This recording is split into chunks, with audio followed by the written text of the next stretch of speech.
শীতের সকালে ঘুম থেকে উঠলেই চারপাশটাই এত সুন্দর লাগে যে মনটাই জুড়িয়ে যায়।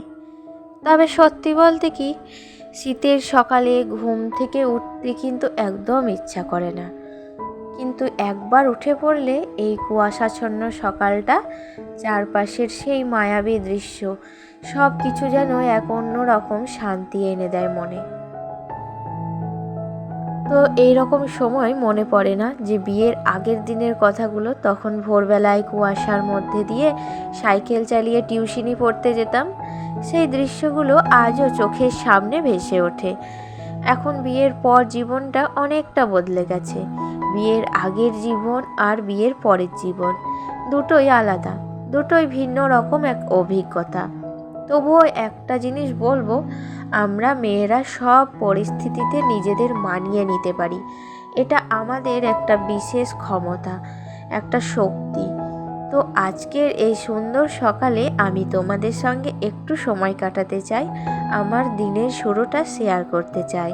আশা করি প্রতিদিনের মতোই আজকের ব্লগটাও তোমাদের ভালো লাগবে।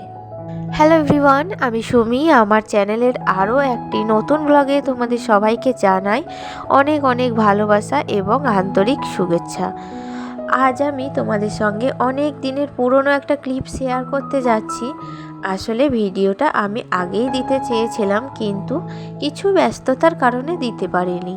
ভাইফোঁটার সময় অনেক আত্মীয় স্বজন বাড়িতে এসেছিল, তাই একটু ব্যস্ত হয়ে পড়েছিলাম। তবে আবার আজকে আমি তোমাদের সঙ্গে সেই ভিডিওটা শেয়ার করছি। আশা করছি প্রতিদিনের মতোই আজকের ব্লগটাও তোমরা মন দিয়ে দেখবে এবং আমার পাশে থাকবে। তোমাদের ভালোবাসা আর সাপোর্টই কিন্তু আমাকে সব সময় অনুপ্রেরণা দেয় এগিয়ে যেতে। তো যাই হোক, সকালবেলায় ঘুম থেকে উঠে দেখো আমি সংসারের যত বাসি কাজকর্ম ছিল সব কিছুই সেরে ফেলেছি। তারপর বাসি জামা কাপড়গুলো ধুয়ে ফেলেছি। আর কিছু জামা কাপড় তো বেশ জমে গিয়েছিল কয়েকদিন থেকে, তো তোমাদের দাদা ভাইয়ের সেইগুলো ছাদে নিয়ে একবারে শুকিয়েতে মেলে দিলাম আর কি। তো এরপর গাছগুলোকেও একটু জল দিয়ে দিলাম। আসলে আগেই বলছিলাম না যে এই কয়েকটা দিন একটু ব্যস্ত হয়ে পড়েছিলাম, তাই কাজের ফাঁকে গাছগুলোর দিকেও তেমন একটা নজর দেওয়া হয়নি। তাই আজ সকালে একটু সময় নিয়ে গাছগুলোতে জল দিলাম আর ছাদে টুকিটাকি কাজগুলো সেরে নিলাম। প্রতিদিনের মতোই সকালটা শুরু হলো কাজের ভিড়ের মধ্যে। তবে সব কিছু গুছিয়ে নিতে পারলে একটা শান্তি আসে জানো। এই কয়েকটা দিন তোমাদের সাথে কোনো ভিডিও দিতে না পারায় আর কথা শেয়ার করতে না পারায় আমার মনটা কিন্তু বেশ খারাপ লাগছিল জানো। তোমাদের সাথে এখন এমন একটা অভ্যাস হয়ে গেছে যে প্রতিদিন কিছু না কিছু শেয়ার না করলে যেন মনটাই অস্থির হয়ে যায়। সংসারের কাজগুলো ঠিকই করি, কিন্তু মনে হয় যেন কিছু একটা অপূর্ণ রয়ে গেল। তাই দেখো এই কয়েকদিন সব কাজ করেছি ঠিকই, কিন্তু তোমাদের সাথে শেয়ার করতে না পারায় মনটা একদম ভালো ছিল না। আজকে আবার তোমাদের সঙ্গে এই ব্লগটা শেয়ার করতে পেরে আমার মনটা সত্যি অনেকটা হালকা আর খুশি লাগছে। তোমাদের যদি আমার এই ব্লগের কোনো অংশ ভালো লেগে যায় তাহলে অবশ্যই একটা মিষ্টি কমেন্ট করে জানিও।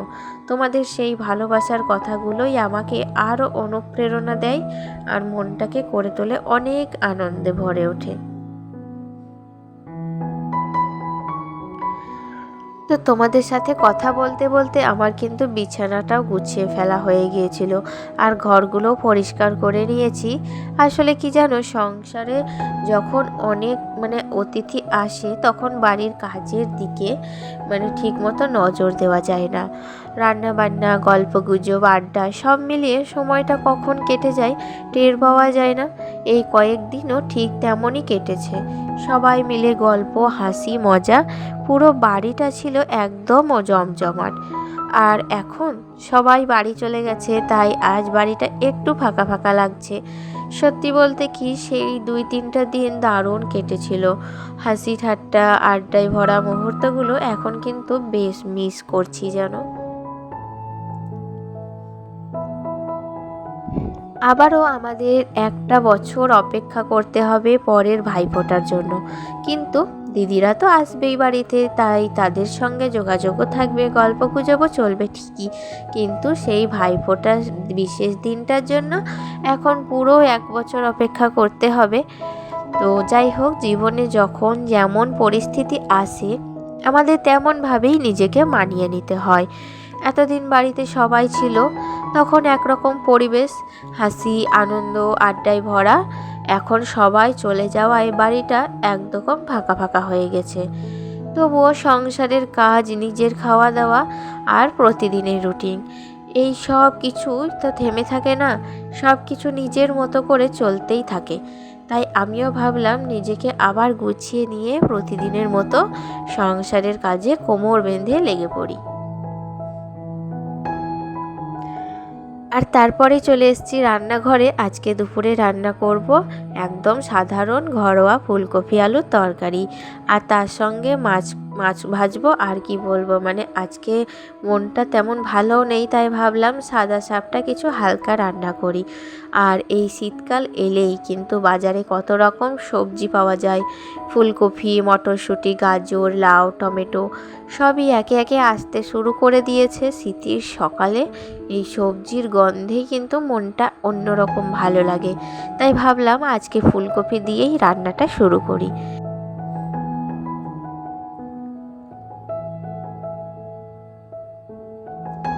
তো রান্না বান্না শেষ করেই ভাবলাম একটু বিশ্রাম নেব, কিন্তু দেখো মানে হঠাৎ করেই কিন্তু তোমাদের দাদাভাই আবার বাজার থেকে এনেছিল এক গোছা টাটকা ধনেপাতা।